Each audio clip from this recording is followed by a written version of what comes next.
Hello friends, it is Imanoso. I am back with finally my video on the Ballad of Songbirds and Snakes by Suzanne Collins. I did Sunrise on the Reaping first just because I was really excited for that book, and I cheated a little bit. I had already seen this movie, so I kind of weighed my options and I decided I wanted to read Sunrise first.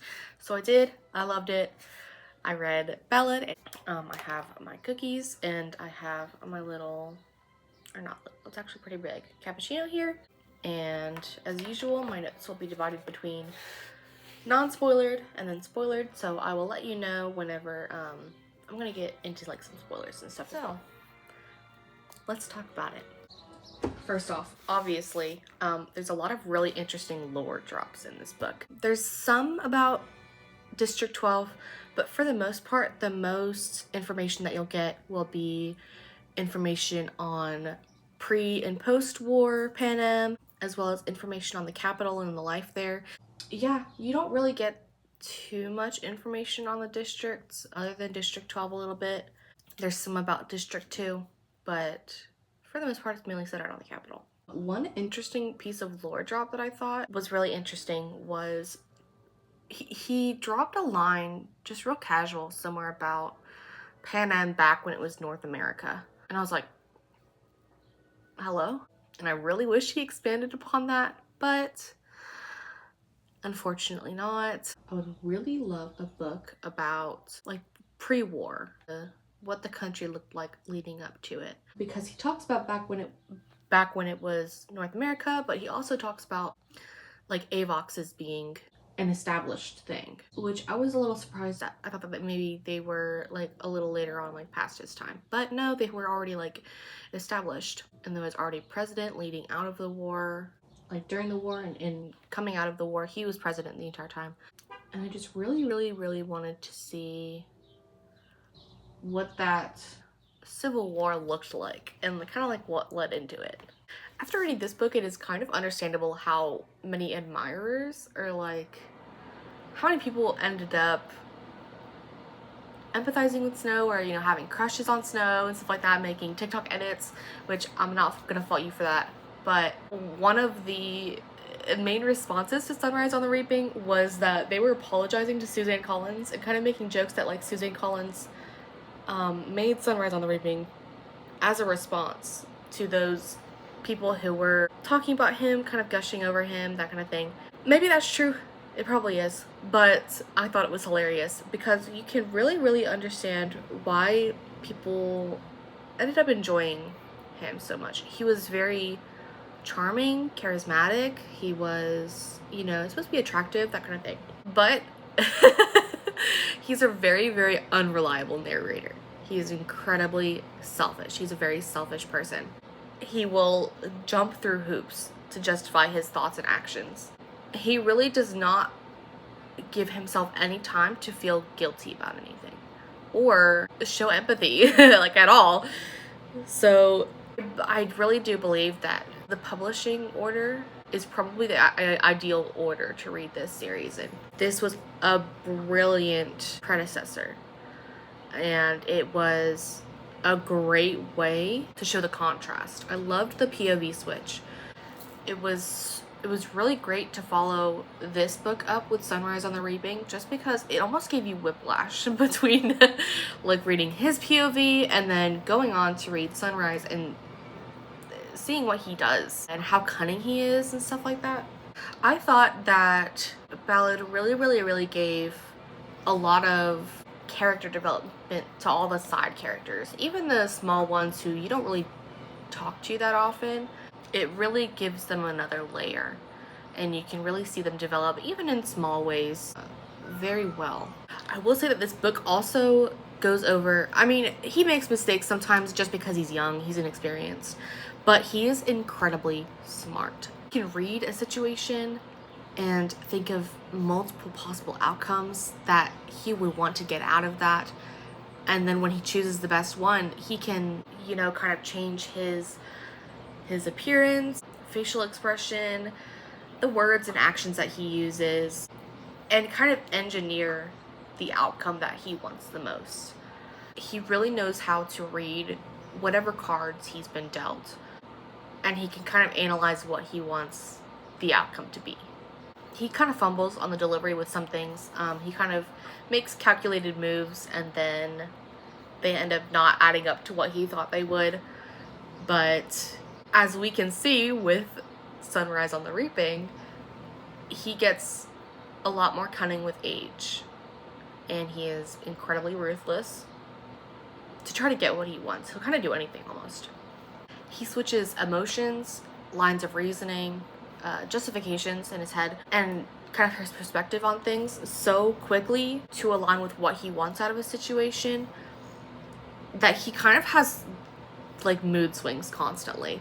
He really he doesn't linger on things that he feels will be detrimental to what he is kind of aiming for, which is, you know, presidency. He wants more power, that kind of thing. The movie added a really, really interesting detail that I loved, which was not included in the books, and it's Tigris. Tigris is his cousin, and we see her, I believe in book 3 in the original trilogy, as someone who helps Katniss in the capital to kind of take down Snow. I think that she allows them to come into her shop or something along the lines and kind of shelters them for a little while. But she ends up being Snow's cousin, and she was raised with him after their parents died. She was raised with him from a very, very young age. During the Ballad of Songbirds and Snakes, we can see that she kind of has empathy towards Lucy Gray and the other two tributes, and she kind of feels like really bad for them. She feels awful for them. She's really empathetic towards them. You can see a little bit of her hesitation later on with the kind of person that Snow's becoming, but the movie added a detail that I loved, which was towards the beginning, she's fixing up his uniform and she's saying he looks just like his dad, and she's really proud about it. But at the very end of the book, or at the very end of the movie, after he's done all this stuff and he's kind of climbed his way to power, she is getting him ready and he says, "How do I look?" And she says, "Just like your father." And she says it really disappointingly, because his father is not a good man, and he was very cunning and calculating in the way that Snow is. She kind of sees the person that he's becoming and she regrets it a little bit. But that did not happen in the book. But I thought it was an excellent, excellent addition to the movie. So coming out of the no spoiler zone, we're going to start talking about the spoilers here. Snow just has such an interesting mind. His point of view revealed so much about his personality. Like I said earlier, he has a complete lack of empathy. He is very, almost strictly self-centered. He has no remorse regarding literally anybody. If he can justify it, then he can talk himself out of feeling guilty. He is incredibly territorial. His love is all about ownership. As obsessed as he is with Lucy Gray, the second he's presented with what he considers to be a better path to peace officer school, he is completely like sold on dropping her. So he was so obsessed with her for months. I believe people said that this book takes over like 3 months. It's not a lot of time, but he's like obsessed with her. He's obsessed with owning her, having her, and the second he is presented with a better path that will require him to leave her pretty much permanently, he's sold on it. He's like, okay, well, bye. You know what I mean? It was crazy. And it kind of, I love how it happened so late in the story. It's almost towards the very, very end. Like, it's like all the way back here. It's kind of such a huge thing. Like, what do you mean? Like, okay, you're leaving her. You were obsessed with her. This entire book is about how obsessed you were with her. And you're gonna leave? That's it? Like, it really puts it into perspective how crazy he is, almost. How very selfish and self-centered. There's no loyalty there at all. What I found really interesting about his character was how quickly he spirals. He spirals so quickly. He can talk himself into a whirlwind of self-doubt, of anxiety, of, you know, obsessing over the fact that he'll go into ruin or whatever it is. He spirals so quickly. And it really, really manifests as a need for control. He needs to control everything and everyone around him. so that he knows what's happening, essentially, and that he cannot be caught off guard.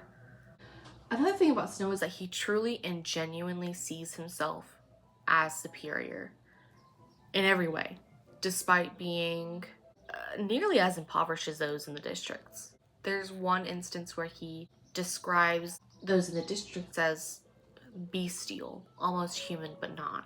And you can see that that's kind of a line of reasoning that a lot of people in the capital have. I mean, there's one instance of a tribute defending his mentor or something, and she's like, that wasn't expected, but I really appreciated that. Like, it was like he was being loyal almost. And Lucky Flickerman's co-host was like, "Oh, like a dog, like a really loyal dog." And she said, "No, like a human, like a person." And they were just sitting there, kind of like confused, and like they're like looking at each other, and like, I don't know about that. I don't know about a person, but a dog, yeah. You know what I mean?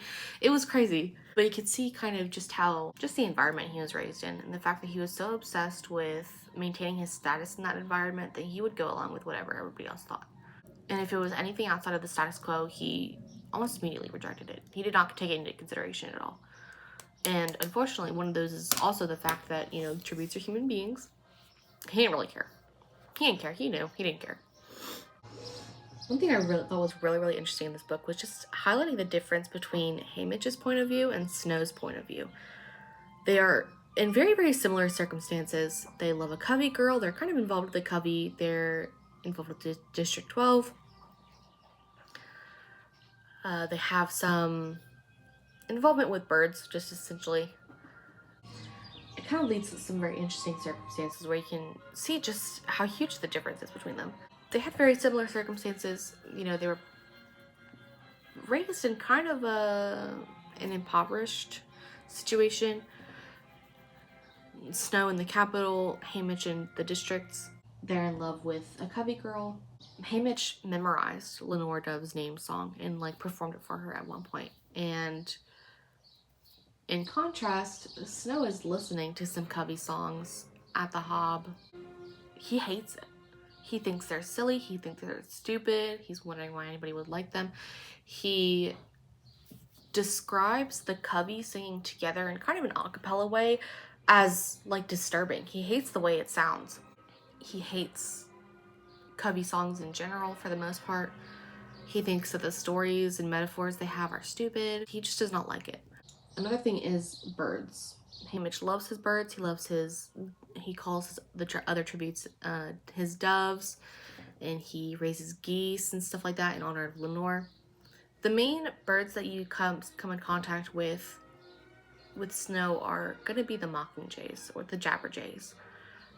At one point, he is collecting them for science, essentially.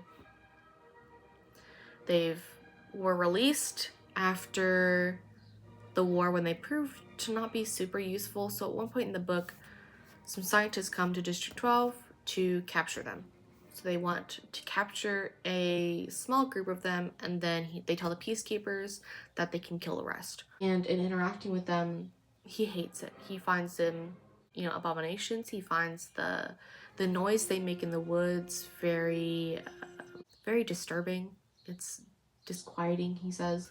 He says, Coriolanus' bird began a tortured screaming the minute he touched it, and when he gave it a squeeze designed to dissuade it, it drove its beak into his palm. He reflexively dropped it, and in moments it had vanished into the foliage. Noxious creature. One thing I kind of took from that was that Snow has a very obvious way of trying to control things, which is trying to exert his power over them. And it just reminded me very much of a parallel. It was Snow squeezing the bird as a method of control, which eventually fails, first with Lucy, then with Katniss, that kind of thing. This book was a very, very interesting read. Just especially coming out of reading Sunrise on the Reaping. It was very, very interesting. He's a very interesting and kind of complex character. He kind of spells out his motivations for things, which for the most part it involves power, personal interest, that kind of thing. But it is so fascinating to watch his thought process as it happens. And you can understand kind of how he becomes so calculating and how he can kind of anticipate things in the future, because he has so much practice, and that's all he's doing is constantly analyzing. So yeah, that was probably a little shorter. I have a lot of tabs, but a lot of these are just talking about the exact same thing. So I'm sorry I didn't go over most of them, but this is a very, very good book. I loved Sunrise on the Reaping more.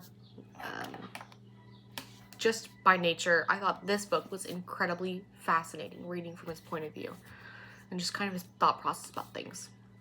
But I hope you appreciate it. I hope you like this video.